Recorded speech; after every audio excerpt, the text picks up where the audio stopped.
सक्तुमिवतित उना पुनन्तो यत्र धीरा मनसा वाचमक्रत। ओम नमो गणपतये। ओम श्री गणेशाय नमः। ओम नमो बृहस्पतये। ओम नमस्तस्मै ब्रह्मणे। ओम विष्णवे नमः। ओम श्रीमत्सुंदरमीशानं श्रीमत्सिद्धिविनायकं षण्मुखं स्कन्दमानन्दं ब्रह्माणं विष्णुमाश्रये। यस्याज्ञया जगत्स्रष्टा विरिञ्चिः पालको हरिः संहर्ता कालरुद्राख्यः नमस्तस्मै पिनाकिने। స్కాంద పురాణాంతర్గతమైనటువంటి కార్తీక మాహాత్మ్యంలో 7వ అధ్యాయాన్ని మనం ఇప్పుడు చెప్పుకుంటూ ఉన్నామండి. కార్తీక మాసంలో 7వ రోజు వినాల్సినటువంటి కథ వశిష్ఠ మహర్షి జనక మహారాజుతో చెబుతూ ఉన్నాడు. రాజేంద్ర, కార్తీక మహాత్మ్యాన్ని ఇంకా సంగ్రహంగా చెబుతున్నాను, నిర్మలమైన మనస్సుతో ఆలకించు. యః కార్తికేర్చయేద్భక్త్యా కమలైః కమలే క్షణం తస్య గేహే వసే నిత్యం కమలానాత్ర సంశయః. ఎవరు కార్తీక మాసంలో కమల లోచనుడైనటువంటి మహావిష్ణువును కమలాలతో పూజిస్తాడో వాని ఇంట లక్ష్మీదేవి ఎల్లప్పుడూ నివసిస్తుంది. ఇందులో సందేహం లేదు.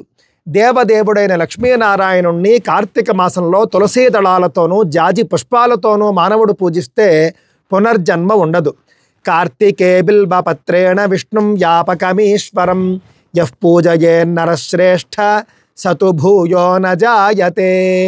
సర్వవ్యాపి సర్వేశ్వరుడు అయిన విష్ణువును ఏ మానవుడు కార్తీక మాసంలో బిల్వదళంతో అర్చిస్తాడో అతడు జన్మరహితమైనటువంటి ముక్తిని పొందుతాడు. మహావిష్ణువుని బిల్వంతో అర్చించడం అనేటటువంటిది కార్తీక మాసంలో ప్రత్యేకంగా చెప్పినటువంటి సాంప్రదాయం. ఇతర మాసాల్లో మాత్రం తులసితోనూ పువ్వులతోనూ పూజించవలసి ఉంటుంది. కార్తీక మాసంలో బిల్వదళంతో పూజిస్తే విశేషమైన ఫలాన్ని చెప్పారు. అలాగని ఇతర మాసాల్లో బిల్వదళంతో పూజించకూడదు అని కాదు. ఇక్కడ చెప్పిన దాన్ని తీసుకెళ్ళి కొంతమంది ప్రతిరోజు బిల్వాలతో పూజిస్తూ ఉంటారు. అలా కాకుండా బిల్వంతో కూడా పూజించవచ్చు. కార్తీక మాసంలో బిల్వంతో పూజించడం విశేషం. ఫలదానం కార్తికేయః కుర్యాత్ సద్భక్తియుక్తితః పాపాని విలయం యాంతి తమాంసి వారుణోదయే. కార్తీక మాసంలో ఏ మనుష్యుడు భక్తితో బీదలకు అరటి, కాశ్మీరము, జామ, దానిమ్మ మొదలైనటువంటి పళ్లను దానం చేస్తాడో వాడి పాపాలు సూర్యోదయంతో చీకటి తొలగిపోయినట్లు పటాపంచలైపోతాయి. కార్తీక మాసంలో ఎవరు విష్ణుమూర్తిని ఉసిరి చెట్టు క్రింద పూజిస్తారో వాళ్లను యమధర్మరాజు కన్నెత్తి కూడా చూడలేడు. ఇందులో అనుమానం లేదు. కార్తీకంలో ఎవరైతే సాలగ్రామాన్ని తులసీ దళాలతో పూజిస్తారో వాళ్లే ధన్యులు. ఎవరు కార్తీక మాసంలో బంధుమిత్రులతోనూ విద్వాంసులతోనూ కలిసి భక్తితో వనభోజనం చేస్తారో వాళ్ళ పాపాలు కోట్లలో ఉన్నా నశిస్తాయి. కార్తీక మాసంలో ఏ మానవుడు ఉసిరి చెట్టు క్రింద సాలగ్రామాన్ని పూజించి అందరితోనూ కలిసి వనభోజనం చేస్తారో అతడు వైకుంఠానికి చేరి విష్ణువుతో కలిసి ఆనందిస్తారు. యః కార్తికే మాసి భక్త్యా తోరణంచోత పల్లవైః దామోదరాగ్రే యః కుర్యాత్ సయాతి పరమాంగతిం కదళీస్తంభ పూజాంచ యః కుర్యాత్ కార్తికే హరేః పుష్పైర్వా మంటపం విష్ణోః స వైకుంఠే చిరం వసేత్. కార్తీక మాసంలో ఎవరైతే దేవుని గదిని కానీ దేవాలయాలను కానీ మామిడి తోరణాలతో అలంకరించి పూజిస్తారో వాళ్ళు ఉత్తమ గతిని పొందుతారు. ఎవరైతే కార్తీక మాసంలో ఆలయాల్లో కానీ దేవుని ఇంటిలో కానీ అరటి చెట్లను స్తంభాలకు కట్టి కానీ పూలమాలలతో మంటపాలను అలంకరించి కానీ సాలగ్రామాలను పూజిస్తారో వాళ్ళు ఉత్తమ లోకాలను పొందుతారు. కార్తీక మాసంలో కేశవునికి ఒక్క మారైనా నమస్కరించిన వారు కూడా కొన్ని పాపాలనైనా పోగొట్టుకుంటారు.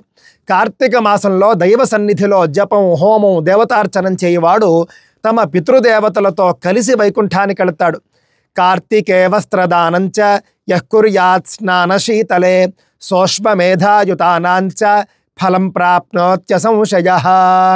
కార్తీక మాసంలో చలి ఎక్కువగా ఉంటుంది కాబట్టి చలిని తట్టుకునే వస్త్రాలను దానం చేయువారు అనేక యాగాల ఫలాన్ని పొందుతారు. చలిని తట్టుకునేటటువంటి చలి బట్టలు ఎవరైతే దానం చేస్తారో వాళ్ళు అనేక యాగాల ఫలాన్ని పొందుతారు. కార్తీక మాసంలో విష్ణు దేవాలయాల శిఖరాన జెండాలను కట్టేవారి పాపాలు గాలికి దుమ్ము ఎగిరిపోయినట్టు ఎగిరిపోతాయి. ఓ రాజేంద్ర, కార్తీక మాసంలో తెల్లవైన నల్లవైన అగసె పువ్వులతో విష్ణువును పూజ చేసే మానవుడు 10,000 యజ్ఞాలు చేసిన ఫలాన్ని పొందుతాడు. బృందావనాగ్రే కార్తిక్యాం గోమయేనోపలిప్య చ స్వస్తికై శంఖ పద్మాద్యై యాకుర్యాత్ సాహరే ప్రియా. ఏ మహిళ కార్తీక మాసంలో తులసి వనం వద్ద కానీ లేదా తులసి కోట వద్ద కానీ ఆవు పేడతో అలికి శంఖం పద్మం స్వస్తికం మున్నగు ముగ్గులు పెడుతుందో ఆ మహిళ విష్ణువుకు మహాప్రీతిపాత్రురాలవుతుంది. ప్రతి చతుర్దశి నాడు విష్ణువు ముందు దీపారాధన చేయడం వల్ల వచ్చే ఫలం ఇది అని బ్రహ్మదేవుడు కూడా చెప్పలేడు. అంటే కార్తీక మాసంలో వచ్చే 2 చతుర్దశుల గురించి చెబుతూ ఉన్నారన్నమాట. కార్తీక చతుర్దశి నాడు ప్రమిదలో కొన్ని నువ్వు గింజలు వేసి అగసె పువ్వులను కూడా ఉంచి విష్ణు ఆలయంలో దీపారాధన చేయాలి. అంటే మనం నూనెతో చేస్తే నూనె, నెయ్యితో చేస్తే నెయ్యి, ప్రమిద, చమురు మరియు ఒత్తి వేసిన తరువాత అందులో ఈ 2 వేయాలి అని చెప్పేసి స్పష్టంగా చెబుతూ ఉన్నారు. అలా కాకుండా అగసె పువ్వులు నువ్వు గింజలు వేసి ఒత్తు పెట్టారనుకోండి, దీపం వెలగదు.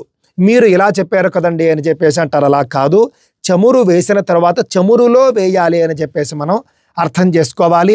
లేదు అనంటే కనుక ఒక పళ్ళెంలో ఒక పక్క అగసె పువ్వులు ఒక పక్క నువ్వులు పెట్టి ఆ మధ్యలో ఈ యొక్క దీపాన్ని పెట్టి కూడా స్వామికి సమర్పించవచ్చు.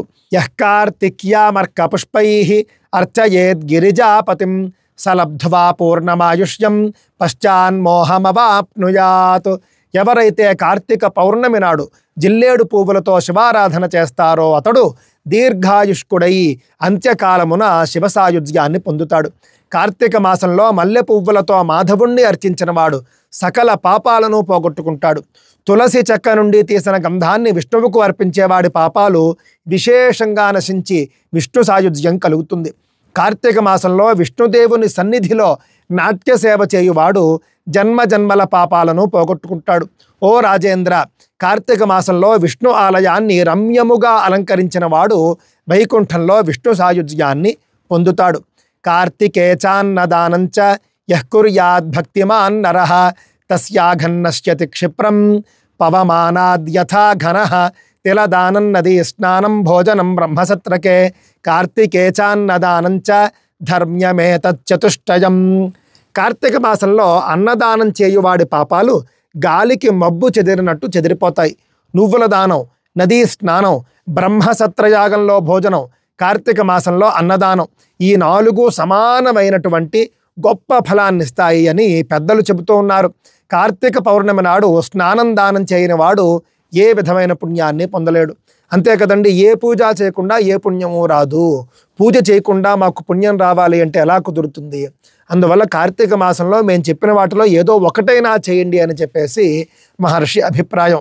కార్తీక వ్రతం చేయని స్త్రీ పురుషులు మరిన్ని జన్మలను పొందుతూ సంసార చక్రంలోనే తిరుగుతూ ఉంటారు. కార్తీక పున్నమి నాడు కదంబ పుష్పాలతో మహావిష్ణువుని పూజించినటువంటి నరుడు సూర్యమండలాన్ని కూడా భేదించి స్వర్గ సుఖాన్ని పొందుతాడు. కార్తీక మాసంలో మొగలి పువ్వులతో విష్ణువును పూజించిన వాడు 7 జన్మల వరకు వేదాంగ పారంగతుడైనటువంటి విప్రుడిగా పుడతాడు. కార్తీక మాసంలో 1000 దళాలు కలిగిన కమలాలతో విష్ణువుని ఆరాధించిన మానవుడు సూర్యలోకాన్ని పొంది దీర్ఘాయుష్కుడవుతాడు. అగసె పువ్వుల దండలతో విష్ణువుని అలంకరించి ఆ విష్ణు ప్రతిమను భుజమున దాల్చి పూజించు మానవుడు బంగారాన్ని పొందుతాడు. కార్తీక మాసంలో స్త్రీ పురుషులు ఎవరైనా పుష్పమాలలతోనూ తులసి దళాలతోనూ విష్ణువును పూజిస్తే సకల పాపాలను పోగొట్టుకుని విష్ణు పదాన్ని పొందుతారు.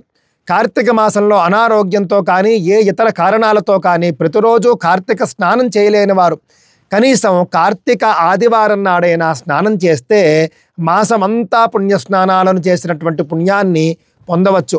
లేదా కార్తీక శుక్ల పాడ్యమి నాడు, పౌర్ణమి నాడు, అమావాస్య నాడు ఈ 3 రోజుల్లో పుణ్యస్నానం చేసినా కూడా మాసమంతా పుణ్యస్నానం చేసిన ఫలం వస్తుంది. అలా కూడా చేయలేని వారు కనీసం కార్తీక మహాత్మ్యాన్ని అయినా వినాలి. అలా విన్నా కూడా పాపాలను పోగొట్టుకున్నవారు అవుతారు.